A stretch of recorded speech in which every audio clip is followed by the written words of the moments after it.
At babanggitin ko lang din po na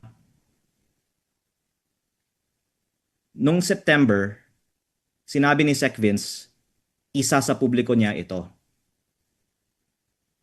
Marami pong nagtatanong sa akin, bakit ko hindi ito isinapubliko nung September pa? Kasi sabi ni Sec Vince sa akin na isa sa publiko niya. Aaminin ko din po, marami sa Kongreso, nung sinabi ko gusto ko mag-privilege speech para isa publiko ito, nakiusap sa akin na wag isa publiko ito.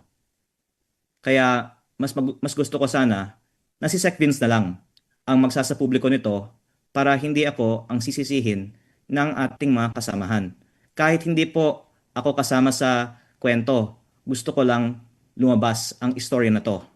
At hindi po ito naitanong pa ng ibang mga media, pero naisapubliko na nga ito ng PCIJ noong Nobyembre. At meron po silang anonymous source para sa kanilang file. Meron pong ibang mga files sa kanilang istorya na galing sa ibang source. Pero ang ibang mga files ng PCIJ sa kanilang story nung November ay ako.